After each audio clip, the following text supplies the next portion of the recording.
السلام علیکم ورحمۃ اللہ تعالی وبرکاتہ۔ نحمده ونصلی ونسلم علی رسولہ الکریم، اما بعد فاعوذ باللہ من الشیطان الرجیم، بسم اللہ الرحمن الرحیم۔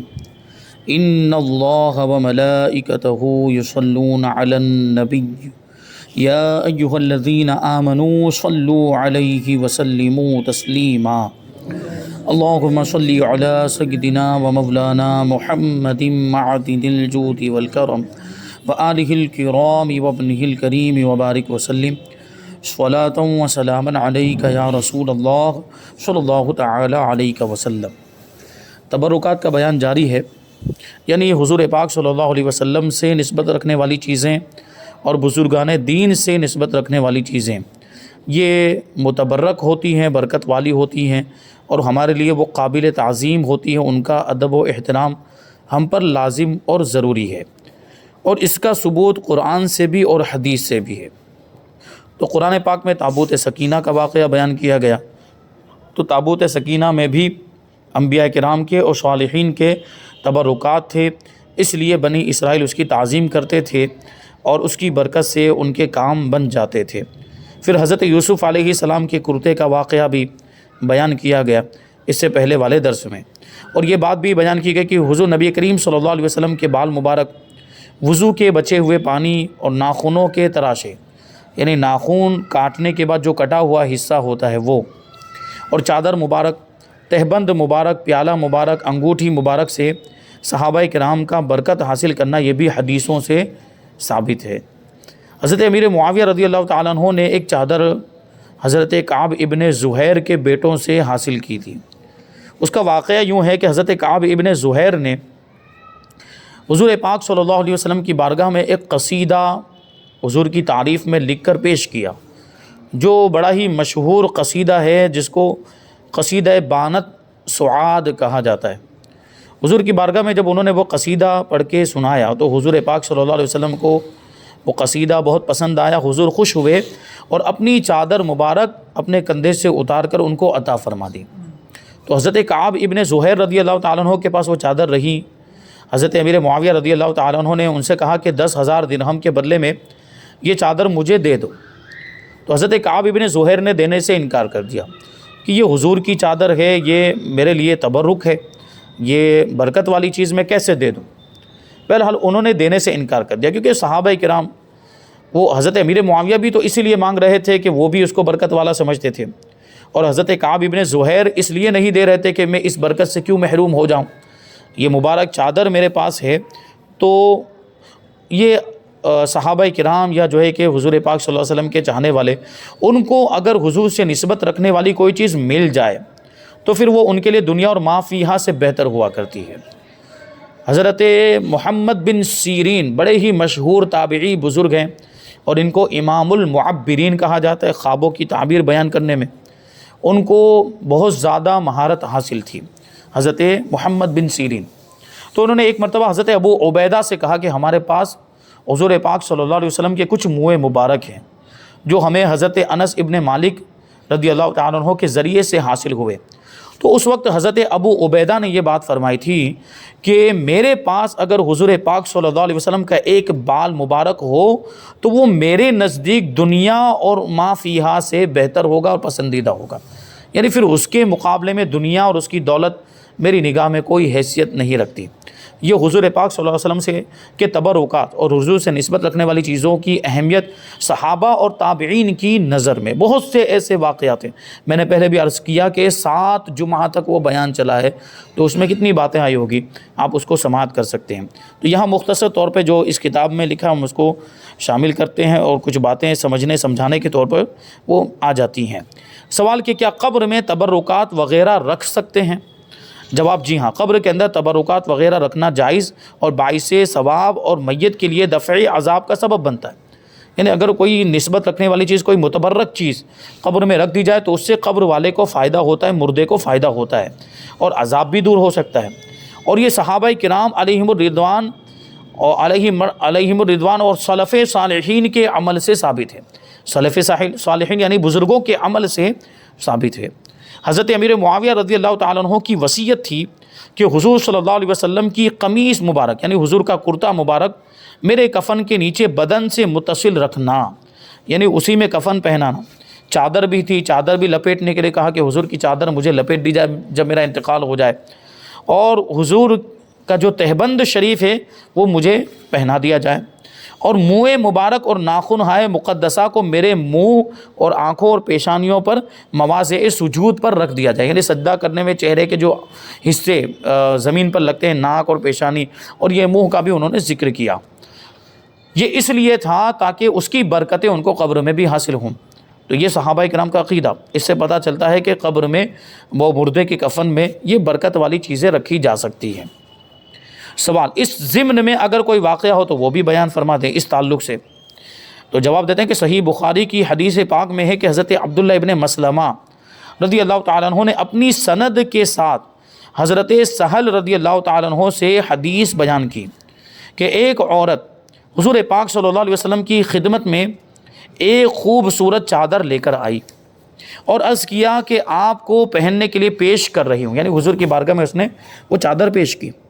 آپ اس کو تہبند کی صورت میں پہن کر باہر تشریف لائے، یعنی نیچے بدن کے نیچے والے حصے پر جس طرح لنگی پہنی جاتی ہے وہ حضور اس چادر کو پہن کر باہر تشریف لائے۔ تو ایک صحابی نے اس چادر کی تحسین کی، یعنی اس چادر کو پسند کیا اور سوال بھی کر لیا، یعنی وہ چادر حضور سے مانگ بھی لی۔ دیکھیے اب تعجب کی بات ہے کہ ابھی حضور پاک صلی اللہ علیہ وسلم کو وہ چادر وہ اس خاتون نے تحفے میں دی، پہلی مرتبہ ابھی حضور نے پہنی اور وہ صحابی رسول نے چادر مانگ بھی لی، لیکن یہ تو حضور کی بارگاہ، یہاں کسی کو نہ نہیں کہا جاتا۔ انہوں نے اگرچہ مانگ لی، اور ہم اور آپ ہوتے تو ہم تو کہہ دیتے بھائی ابھی تو دیکھے اگر یہ مجھے تحفہ میں دیا، تم کیسے مجھ سے مانگ رہے ہو، یہ میری چادر میں کیوں دے دوں تم کو۔ لیکن حضور پاک صلی اللہ علیہ وسلم کی بارگاہ میں کسی کو منع نہیں کیا جاتا۔ صحابہ کرام نے اسے کہا کہ تو نے اچھا نہیں کیا کہ حضور صلی اللہ علیہ وسلم نے اسے اپنے لیے پسند فرمایا تھا، اور یہ بھی تمہیں معلوم ہے کہ حضور صلی اللہ علیہ وسلم کبھی کسی سائل کو محروم نہیں فرماتے، کبھی کسی مانگنے والے کو نہ نہیں کہتے، اس کے باوجود تو نے سوال کر لیا، چادر مانگ لی۔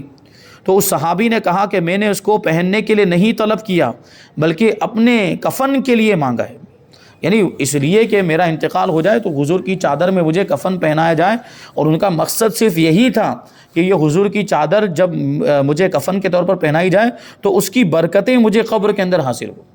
تو یہ وہ صحابی رسول تھے، ان کا یہ عقیدہ تھا۔ چنانچہ ایسا ہوا، حضرت سہل کہتے ہیں کہ وہ چادر اس سائل کا کفن بنی، یعنی جب ان کا انتقال ہوا انہوں نے وصیت کی، ان کی وصیت کے مطابق حضور کی چادر میں ان کو کفن دیا گیا اور اسی کے ساتھ ان کو دفن کیا گیا۔ تو یہ صحابہ کرام کا عمل۔ بہت سارے ایسے واقعات بیان کیے جا سکتے ہیں کہ حضور سے نسبت رکھنے والی چیزوں کو وہ کیسے محفوظ کر لیا کرتے تھے۔ حضرت انس ابن مالک رضی اللہ تعالیٰ عنہ بیان کرتے ہیں کہ ایک مرتبہ اللہ کے رسول صلی اللہ علیہ وسلم نے اپنے ناخن تراشے تو وہ جو کٹا ہوا حصہ نکلا اس کو خود حضور نے صحابہ کرام کے درمیان تقسیم فرمایا، اور صحابہ کرام نے لے کر اس کو اپنے پاس محفوظ رکھ لیا۔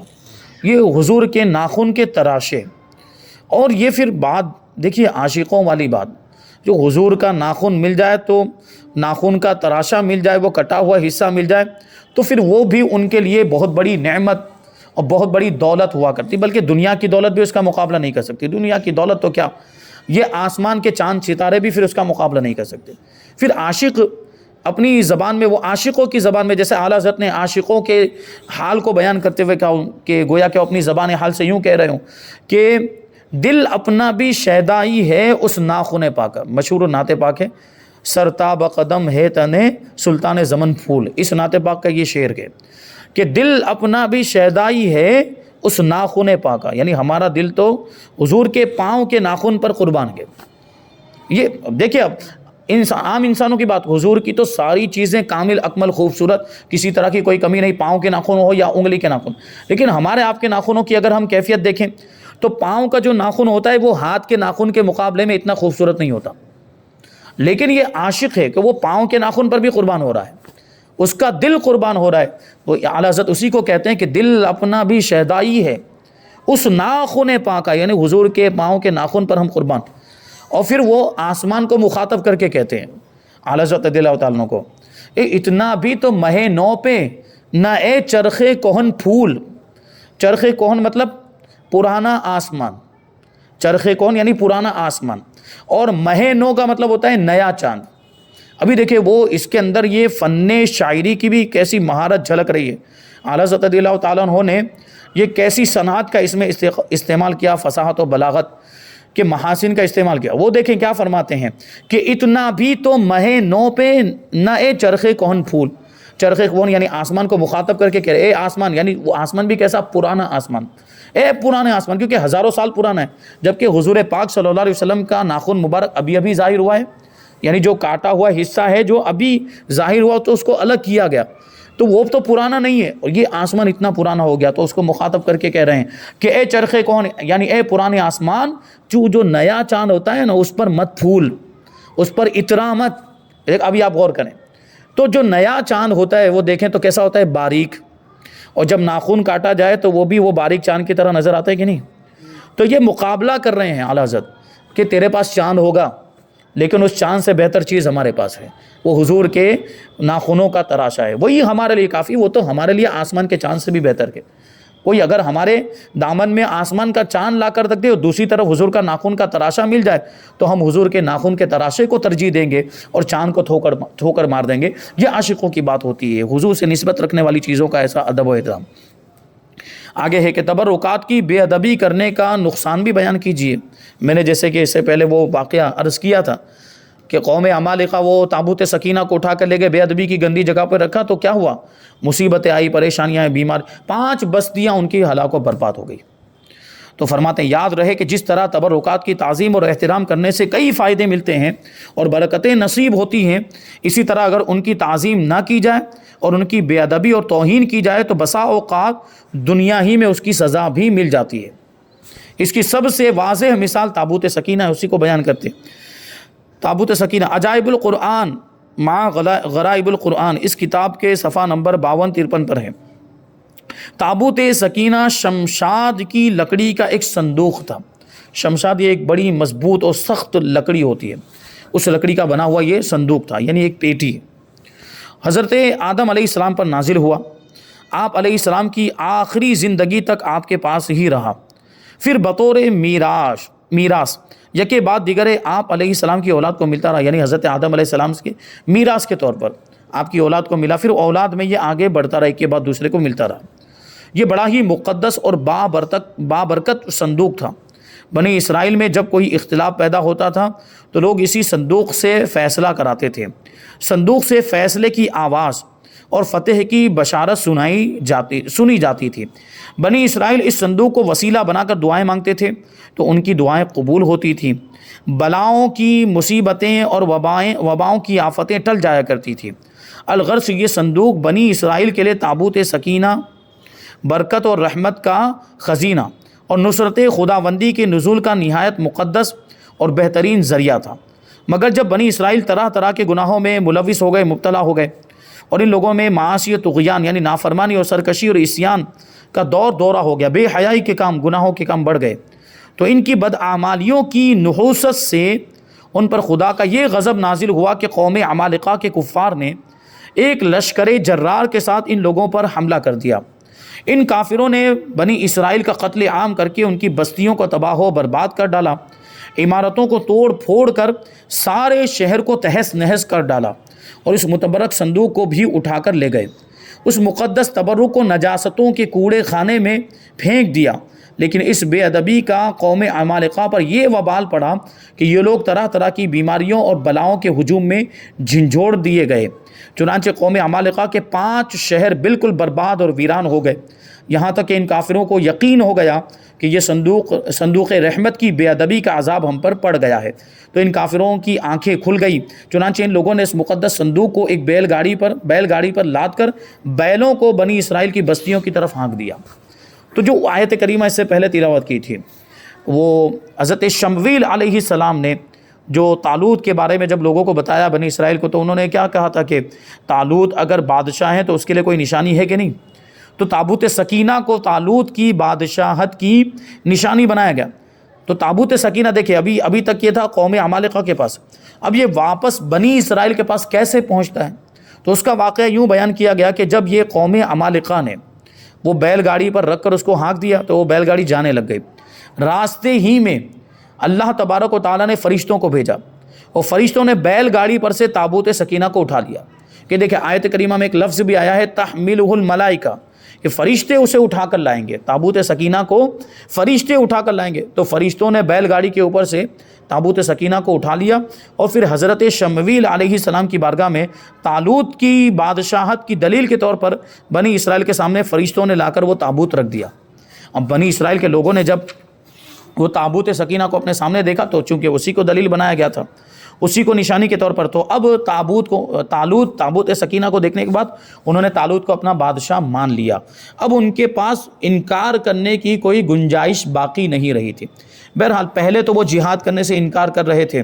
جب طالوت نے سب کو کہا تھا کہ دشمنوں کا مقابلہ جہاد کرنے کے لیے چلو، تو اس وقت مشکل سے 313 لوگ تیار ہوئے تھے. پہلے جب ان لوگوں نے بادشاہ تسلیم نہیں کیا تھا تو 313 لوگ دشمنوں کا مقابلہ کرنے کے لیے گئے. اسی میں حضرت داؤد علیہ السلام بھی تھے، اللہ کے نبی.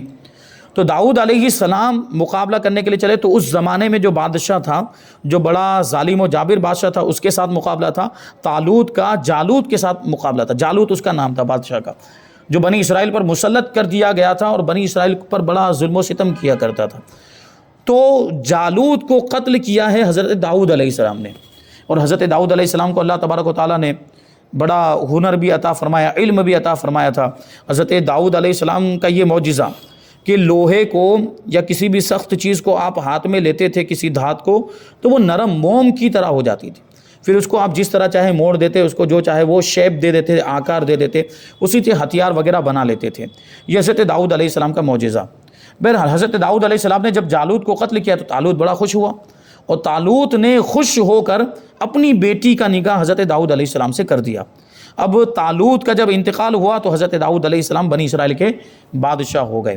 یہ جب تابوت آیا اور تابوت کو نشانی کے طور پر پیش کیا گیا تو لوگوں نے تسلیم کیا. اور پھر جب دوسری مرتبہ اب جہاد کرنے کا حکم دیا گیا تو اب کم نہیں، چونکہ اب تو نشانی آ چکی تھی، تو اب تقریباً 70,000 لوگ جہاد میں شریک ہوئے.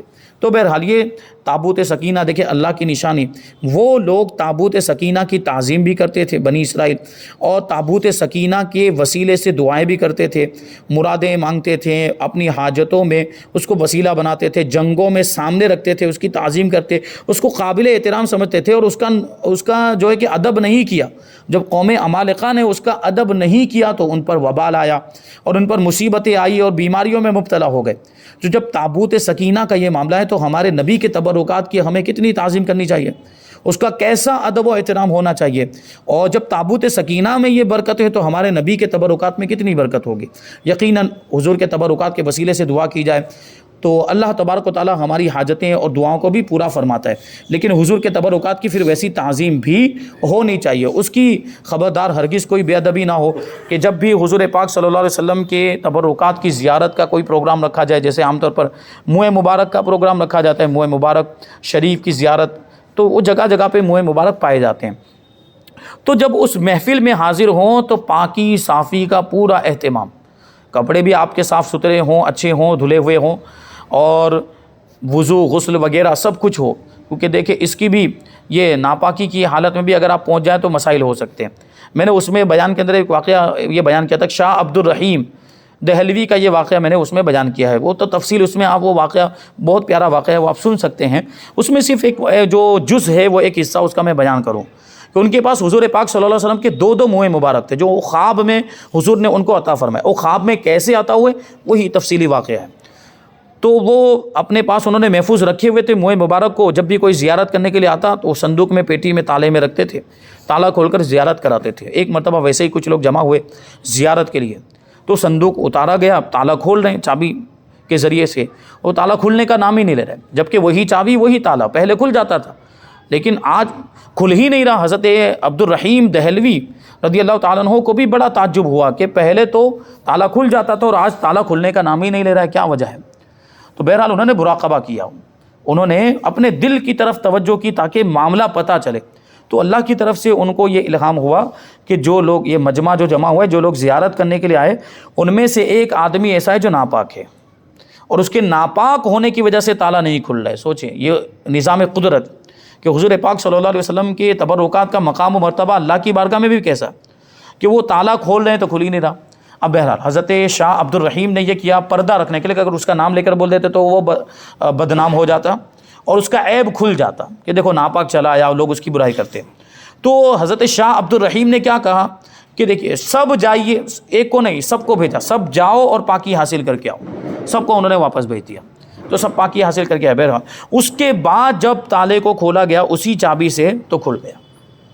تو یہ چیز ہوتی ہے، تبرکات کی جب زیارت کرنے کے لیے پہنچے تو اس کے آداب کا بھی خیال ہونا چاہیے. اور بہت ساری دوسری چیزیں میں نے اس بیان کے اندر بھی ذکر کی ہے، آپ اس کو سنیں تو بہت اچھی اچھی باتیں سیکھنے کو ملے گی اور بہت ساری معلومات آپ کو حاصل ہوگی.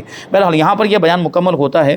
اس کے بعد ہے اذان و اقامت سے پہلے درود شریف پڑھنا اور انگوٹھے چومنا. جب حضور پاک صلی اللہ علیہ وسلم کا نام آتا ہے تو ہم انگوٹھے چومتے ہیں. تو اس کا ثبوت کہاں سے ہے اور اس کے دلائل، انشاءاللہ یہ ساری باتیں ہم آئندہ درس میں شامل کریں گے.